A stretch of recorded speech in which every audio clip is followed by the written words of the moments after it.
안녕하십니까. 황태순TV의 황태순. 김현광입니다. 네, 긴급 속보 하나 알려드리겠습니다.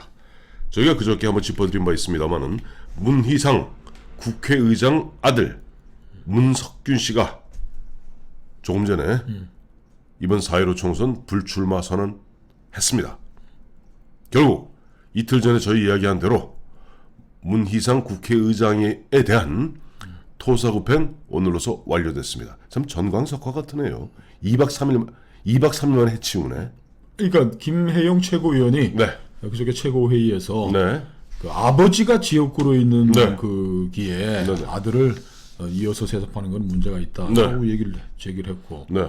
어저께는 원혜영 공천심사위원장이죠. 그 당에 네네. 불가하다. 네. 우리가 뭐 설득하고 있다. 네. 얘기해놓고 오늘 아침에 네.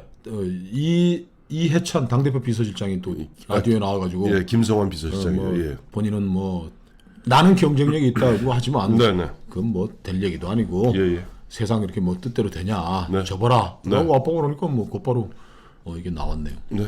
바로 나왔습니다. 황 대표 네. 의장님이 울고 계십니다. 제가 보니까 지금 문석균 씨 이거 저 당에서 공천 안 받더라도 이거 출마하세요. 안 그러면은 아버지 문희상 국회의장 건강도 안 좋으신 분이고 혈압도 높고 한데 참 화병으로 돌아가십니다. 지금 뭐 몸 좀 놓으셨을 거예요. 그렇습니다. 그 체면 불구하고 네. 이런 뭐 쌍스러운 말씀은 안 되지만 그냥 팬티만 하나 입고 그냥 홀딱 벗고 네네. 또 띄워줬는데 네. 8개월 패스트트랙 처리하겠다고 했는데 정확하면 팬티를만 걸치고 와야 팬티마저 벗어 제끼고 그렇습니다. 온갖 추태를 다 부려가면서 그야말로 문재인 정부, 문재인 정권을 위해서 개노릇을 갖다가 진짜 마다하지 않았는데. 그런데 네. 오늘 그 문석균 씨의 이 그 지역에 네네. 그 상임 부위원장이 네. 이제 하면서 네. 4.15 총선에 불출마하겠다고 밝힌 게 이 네. 정권 사람들의 네. 정광석화 같지만 잔인함을 보여주는 거예요. 네. 일부 언론에 또 이렇게 썼더라고. 김혜영 최고위원이 네. 당 공식 입장을 정리하면서 네. 아버지가 지역구인 곳에 네. 아들이 안 되니까 혹시 그 인근, 네. 의정부 인근에 네. 아니 뭐 기회가 나는 네. 또 뭐 전략 공천하는 데도 있고 하니까 좀 배려해 주지 않겠느냐는 또 해설 기사를 또 뭐 철없는 기사를 썼는데 네. 그 이 문석균이 통보한 게 네. 야 다 포기해라. 네. 너 딴 데 배려해 주는 거 이런 것도 있을 수가 없는 것이니까 네. 하고 단칼로 그냥 단도직입적으로 쫙 찌르고 들어간 거예요. 자, 석균 씨, 야 이번 총선에 우리가 판에 지역구가 250 몇 개나 되는데 네. 뭐 보거나 또 비례대표라든지 이런 이야기로 설득을 한 게 아니고 네. 야 임마 아빠 빤스 말고 오래 입은 거 또 더러운 걸 왜 입어? 끝이야. 하니까 총선 불출마를 선언을 했잖아요. 참 잔인하다는 느낌을 좀 버릴 수가 없네요. 저는요. 벌써 어제 그저께 김혜영 네. 그저 청년 최고위원이 얘기할 때부터 뭐 낌새가 파고 와닿고 하면서 어제 그저께부터 나온 게 할아버지 찬스 얘기 나오지 않았어요? 그렇죠. 그걸 또 이제 그 김혜영이가 그 너는 안 된다라고 이제 공식 결정을 통보한 후에 최고위에서 네네.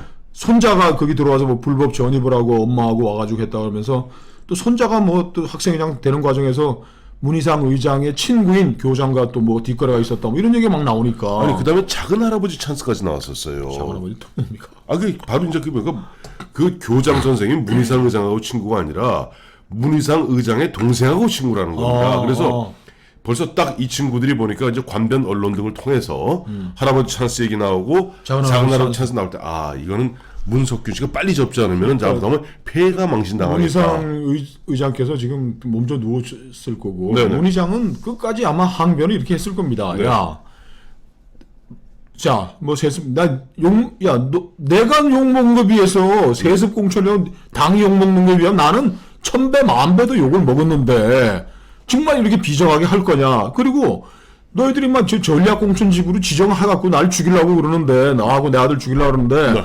경선이라도 붙여줄 수 있었던 거 아니냐라고 항변하지만 뭐 끝나버렸네 뭐. 동무. 네. 이 좀 당 중앙의 지시를 어기는 게요. 기지 마시오. 근데 자, 문제는 바로 아까 말씀하신 대로 지금 보면 흔한 얘기 좌파들, 운동권 좌파들의 잔인무도함, 그야말로 극악무도함을 갖다가 가장 극명하게 보여준 사건이 이번에 문희상 의장 철저하게 이용해 먹고 그야말로 헌신짝 버리듯이 버리는. 그러면서도 헌신짝 버리듯이 버리면서도 그냥 있죠. 항변하지 마라. 항변하면 정말 죽인다. 그런 것까지 하나 더 들이댄다는 게 항변하지 마. 항변하면 죽인다. 저는 이런 생각이 듭니다. 문희상 의장으로서도 네. 자기가 민주당은 세습 공천이란 그 말 한마디로 이게 때가 묻는 거 싫어가지고 네네. 문희상 아들을 죽여버리는 거 아니에요. 그렇죠. 정치적으로 네네. 타살을 시켜버린 건데 문희상은 완전히 의장 체면, 의장으로서의 권위, 입법부 수장으로 명예가 다 날려버리고 손에 쥐은 것도 아무것도 없는데 네. 그 과정에서 뭐 어떻게 우리 아들 공천은 뭐 담보할 수 있는 그런 방법 없었을까요? 지금 뒤늦게 에이, 이제 점검을 하고 계실 텐데. 아마 지금 문희상 의장이 아마 오늘 좀 병져 누워서 아이, 그러면. 몸져 누워서 내가 그 말에 속았구나. 내가 그 말에 아마 그동안 청와대나 이쪽 권력 쪽에서 수많은 사탕과 수많은 미끼를 던졌을 겁니다. 그 드디어는 현혹되게 만들었어요. 담보 각서 써라 이렇게 못했을까? 아니, 그렇게 정치판에 하겠습니까? 그게 안 되는 거지. 아이, 아이고. 옛날 3당 합당 각서 써놓고도 보면은 나중에 그런 거 쓴 적 없다라고 YS가 밀어붙이지 않습니까? 이 친구들은 네. 아마 문희상 의장한테 그 각서 써줬다면은 네. 그 문희상 의장이 각서를 가지고서 야 공천 줘라고 하면 아마 그거 까버리고 문희상 의장이 네. 지아들 공천 받아주려고 네. 국회의장으로서의 자존심도 다 던져버리 이런 거 만들었다고 거꾸로 들이밀 사람들인데 뭘 되치기라고 그러죠. 되치기 되치기 할 텐데 사람들이지. 문희상 의장이 겁박하면서 각서를 요구한 바 있다. 그러니까 이렇게 그러면 뭐 다 끝나 파토 나오는 거니까 파토하는 거니까. 그런데 저 양반 언론에 한마디 말도 못하고 지금 들어오고 있는 거 아니에요? 우리 설 미티고 한데 우리 문석균 씨한테 덕담 이게 뭐 절대 비아냥거리는 게 아닙니다. 문석균 씨 본인 이야기한 대로 경쟁력이 있으니까. JC 중앙회장까지 하지 않았어요. 그러면 이미 당당히 출마하세요. 무소속 출마해서 그다음에 아버지가 그동안 육선 될 때까지 다뤄온 그 다져놓은 그 지역 기반이 있지 않습니까? 이번에 나가면은 문석균 씨 나가면 저는 오히려 승산이 있다고 봐요. 무소속으로 나가면은 이거 아버지 명예라도 조금 회복시켜줘야지. 이렇게 그냥 아들이 그냥 힘없이 4.15 총선 안 나겠다고 예. 이틀 만에 팍 꺾어지니 최고에서 결정한 거 통보받았다고 꺾어지면 이게 뭐예요 이 사람? 아버지는 아버지대로 완전히 그야말로 불명예만 남고 물론. 자 문제는 저는 그보다 더 무서운 게 지금 이 문재인과 그들의 이와 같은 그 극악무도함과 잔인무도함 이것을 보면서 좀 떠는 사람이 있을 것 같아요. 야, 이 나도 지금 보면 내가 온갖 체면 다 포기하고 한때는 나도 대권 주자 반열에 올랐었는데 내가 조금 꿈 좀 낮춰서 서울시장 이라도 한번 해보려고 내가 지금 온갖 지금 문재인과 청와대가 요구하는 최강욱 비서관이 요구하는 대로 내가 온갖 흔한 얘기로 견마지로를 다 하고 있는데 나도 토사구팽 되는 거 아니야? 라고 겁먹는 사람이 있을 것 같아요. 지금 그 정권에 똥 치우는 막대가 돼버린 여인이 한 분 있으시죠? 추미애 장관입니다. 추미애 장관도 보면 똑같아요. 원래 그 우리 문희상 의장도 별명이 옛날 보면 무슨 제갈조조니 제가 넘어왔네. 제갈조조니 포청천이니 생김새가 그렇다 그래서 그랬는데 결국 온갖 남는 것은 누더기만 남지 않았습니까? 추미애도 마찬가지일 거예요. 공인은 네. 이 사육에 너무 만약에 사적인 걸 다 배제할 수는 없지만은 네네. 문희상 의장도 이렇게 얘기했어야 되는 거예요. 정무석 네. 비서실장 전화 걸고 이해찬이가 만나자 그럴 때 야 나도 입법부 수장이 육선 국회의원 하면서 와가지고 이제 입법부 수장인데 니들 해달라는 내가 니들 무슨 꼬붕이냐 내가 똥 치우는 막대기냐 이렇게 버티면서 그쪽에서 원하는 거 한 100을 원한다 그러면 한 30, 40 정도 들어줘야지 무섭고 두려운 게 있는 건데 그냥 아들 주려고 빤스까지 다 벗고 야 이 빤스만 우리 아들 좀 전해주면 되니까 나 다 해줄게 라고 하니까 약점을 잡힌 거예요. 그런 거예요. 약한 거예요. 그러니까 아까 우리 김영학 씨 말씀하셨습니다만은 문희상 의장은 DJ 시절에 정무수석했죠. 노무현 대통령 대통령 비서실장 했습니다. 청와대 정무수석 대회하고 비서실장 대회하고 당 대표 대회봤어요. 그런 입장에서 앞서 말씀하신 대로 야, 너 입법부 수장인데 라고 정무수석, 비서실장 심지어는 이해찬 대표도 준연하게 꾸짖었어야 됩니다. 꾸짖었다면은 네. 마지막에 가서 곤란했다면 대통령이 아마 전화하거나 만나자 그래가지고 부탁을 했을 거예요. 의장님 정말 입법부 수장으로서의 고민 이해합니다. 그러나 우리 정권의 일도 순서가 그렇게 비서실장이 전화 야 임마 비서실장이 그만 전화해 이 자식 임마 입법부 수장한테 대통령 비서실장 왜 자꾸 전화해? 딱 끊어버리면은 그 다음에 대통령이 나설 수밖에 없는. 그러면 문재인 대통령의 마음의 빚, 조국이한테 진 마음의 빚이 열이라면 문희상한테 진 마음의 빚은 100이 되는 거 아니에요? 100, 1000이 돼야죠. 그러면 네. 대통령이 밤에 찾아와가지고 의장님 정말 알지만 네. 이거 좀 도와주셔야 됩니다.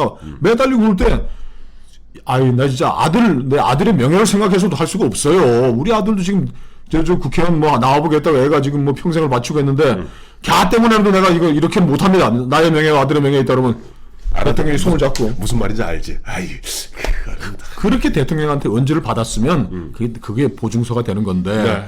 너무 싸게 그냥 반스 딱 벗고서 이 반스 내 아들만 전해주면 되니까 뭐 필요해? 아이 빤세이 그만하는 거. 아니 아들 반스 사건이니까 이제 반스 얘기를 하는 거예요. 제가. 자 그런 가운데 이게 추미애 씨도 예. 그 법무장관으로서의 자기의 법무장관이 뭡니까? 법의 공정한 집행, 정의, 공정 이런 걸 세우는 대표적인 Secretary of Justice인데 정의를 집행해야 되는 사람인데 그 검찰 인사 이런 거 할 때도 윤석열이 이야기도 한 30 들어주고 청와대 이야기도 한 30 들어주고 자기 주관 40을 가지고 이렇게 움직여야지 대통령도 겁이 나고 아이 저 여자 저러다가 나 들이칠라 뭐 이렇게 되고 조심하면 법무장관님 뭐 이게 내고가 되는 건데 이거 다 줘버렸네 다 그냥 청와대 하자는 대로 하면 청와대가 똥 치우는 그 막대기 중국 말에 이게 있어요. 똥 치우는 막대기라는 게 예, 있는데 그래요. 이게 참 이분 내 정말 좀 어드바이스 좀 해주고 싶네. 이렇게 쉽게 보이면은 예. 장관님 그렇게 쉽게 보이면은 내버리지가 아무것도 없는 겁니다. 1차 뭐 대학살, 2차 오늘 대학살하고 그냥 이 권력의 입속에 혀처럼 착착착착 그거 우습게 보이는 거예요. 한마디로 저 보면 저 하수인으로밖에 지금 못 약점이 봐도. 다 잡힌 거야. 우리가 이런 의도를 가지고 권력이 네. 검찰을 병신을 만들겠다는 작전 프로그램을 다 통보해주고 네. 그 작전에대로 움직였으니까 이미 범죄에 한 발을 다 온몸을 다 더럽힌 거지 뭐 지금 벌써. 자, 저 문재인 대통령한테 이용당했다가 토사구팽당한 사람들이 적지 않지 있지 않습니까? 제가 얼핏 생각하면은 우선 김종인 씨, 김종인 씨 그 다 도와줘놓고 막판에 확 뒤집어서 사람 바보 만들었죠. 그렇죠. 그다음에 보면 이번에 문희상 씨, 이제 추미애 씨가 이제 보면 이제 웨이팅 리스트 받은 거고. 넘버원. 이거 우리가 사실은 이 사람보다 이 앞에 김종인 다음에 문희상만큼 배신당한 사람이 하나 있습니다. 누굽니까? 김현철 씨. 김영삼 대통령 아들 예. 왜? 김영삼 대통령 아들 그 김현철 씨가 2012년 대선 때 당시 문재인과 박근혜 두 후보가 맞붙었을 때 자기 아버지하고 상의를 안 하고 아버지 살아계실 때입니다. 문재인 후보를 갖다가 지지해 버렸어요. 공개적으로. 그리고 2017년 이번에 저 문재인 대통령이 됐던 2017년 대선 때는 아예 김현철 씨가 아예 더불어민주당에 입당을 했습니다. 지지를 하고. 맞아요. 지지선언한 기억 납니다. 예, 지지선언 정도가 아니라 입당을 해버렸다니까. 그 현철 씨도 네. 아버지 뭐 평생 따라다니면서 네. 그 꿈이 거제 국회의원 하는 거잖아요. 그럼요. 그 다짐을 몇 번이나 했을 거 아니야. 측근들 뭐 문 대통령한테 나 이번에 해주면 거제 좀. 근데 결국 어떤 것도 안 오고 하니까 드디어는 김현철 씨가 진짜 그 양반도 참 속도 참 어지간히 또 까칠해.